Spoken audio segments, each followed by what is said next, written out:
Because how the first 2 days of camp gone, you think? I mean, we kind of lucked out, I guess, today. We didn't have to do the skates, so obviously yesterday's a grind for. I don't think it really matters who you are coming in. You know that it's going to be a grind. It's going to be hard. Guys battled through it, and then today, obviously, we had the 2 scrimmages, so we had it a little bit easier, but thought it was good. It's you try to get back into some real action, try to be a little bit more physical and get out of your summer habits that maybe you're gliding around and make a different play. So I thought it was a good start. What was your approach to the summer? Obviously, last season didn't go the way you wanted it to. So did you change anything up, or basically just the same?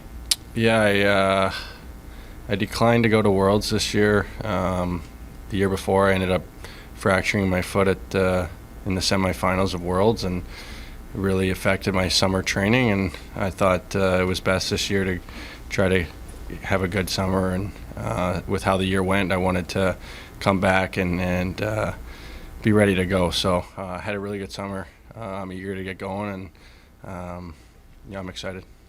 You felt like that had a really big impact on last season as well? Like, did it linger? Like how? It didn't really linger. I got it healed up, but I mean, you go to Worlds and you come back, you're already into June, and then you got to take 6 weeks off because you fractured your foot. So I mean, it affects your summer training, but I'm not going to sit here and say that it affected my season.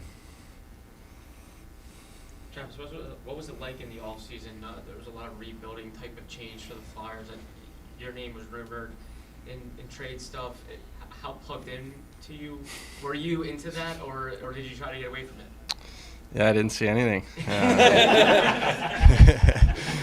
I remember when you were younger, you said that teammates had a nickname for you, Bob McKenzie, because you're always on top of everything. So. Yeah. I mean, there was probably a week there, I guess, where there was lots going on. I was on my phone pretty well every day, and it sucks. It's not a position you want to be in, but it's a business, and I understand it. I understand where the team's at, and in saying that, I'm here today, and there's a reason I signed here for 8 years. I want to be in Philadelphia.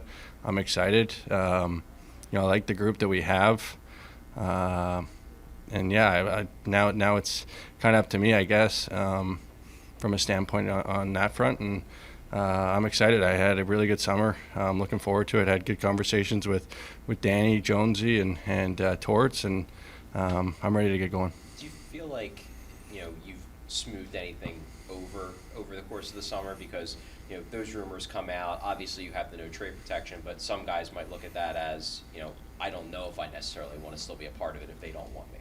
Yeah, I mean, those are obviously conversations that we had. There was no hard feelings on either side, and we had, like I said, good conversations. Had a good chat with Torts this summer, and kind of go over some of the expectations and understanding of each other a little bit more, and I thought it was really good. Same thing with Jonesy coming into camp. So I'm looking forward to this year and trying to put last season in the past. Travis, kind of going back to differences between last offseason and this offseason. Last offseason, in addition to the recovery you're talking about, going into the first camp with Torts and maybe not knowing what to expect, how different is it having the full offseason this time and knowing what to expect from Torts? Yeah, for sure. I mean, like I said, we had those conversations. We kind of know each other a little bit better, and I'm hoping to hit the ground running this season. Not be waiting for anything, and obviously there's going to be more opportunity, and that's something that in the summertime when you see that, you get excited, and I want to try to grab that and kind of run with it. John talked a bit yesterday about how young you guys could potentially be on the back end. I know it's way too early and you probably haven't seen too much yet, but what are you seeing from some of the younger guys on the back end? Yeah, I mean, we've kind of seen them through camps coming up, and I think obviously they're getting at that point where a few of them are probably on the cusp of making the roster. So it's exciting. Obviously, there's going to be changes. As we try to build this, and you saw that last season with the forwards and those guys taking steps. So we got to try to grow the back end, and I want to be a leader back there. I want to lead by example and have a good season. you talked about being better prepared this year for Torts.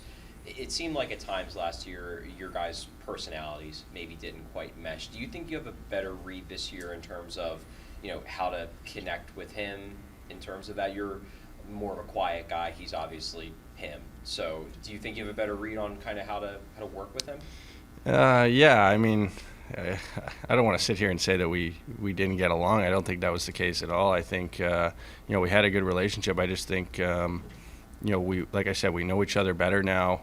He understands me, kind of what I'm all about and my personality, and I understand his expectations, and I think it's going to be a good thing. That some of the areas that he wanted me to work on are areas that I needed to work on anyways, and I needed to be better at. So I'm excited to continue to work with him and improve my game and try to take it to another level. I know Mark was brought in, to kind of guide some of these younger guys along, but you're still in that younger guy kind of category. What can you kind of take from a guy like him?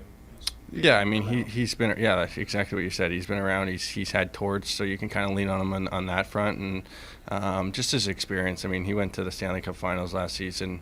All that the playoff experience that he's gotten, going to lean on him a lot and his knowledge and what he can bring to this team.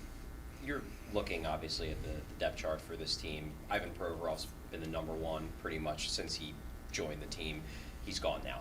Even though you didn't necessarily have the year you wanted last year, do you look at the depth chart and say, I could maybe stake a claim to being the new number one on this defense? Yeah, I just, like I said earlier, I just think there's going to be more opportunity. Provy's obviously an unbelievable defenseman, and he logged a lot of minutes, and somebody's got to take those minutes. So, I want him to be a guy that can step up and kind of grab a hold of those opportunities, and obviously that's going to be decided here in camp and into the season. You said the conversation with John Tortorella was really productive. Why do you think it was so productive, and did you appreciate chatting with him before just even getting to camp? Yeah, I just think it's, you're in the off season. Conversation's a little lighter, a little bit more easygoing, and can chat about life. I mean, get to know each other and just have a good conversation. And I thought that was very beneficial, and I'm sure he agreed as well. I think he likes to have a lot of land and stuff, and I know you're really into farming. You grew up on a farm with your family. Did you guys get a chance to maybe bond over that? Yeah, we obviously discussed that, and he talked about sticking around here throughout the off season.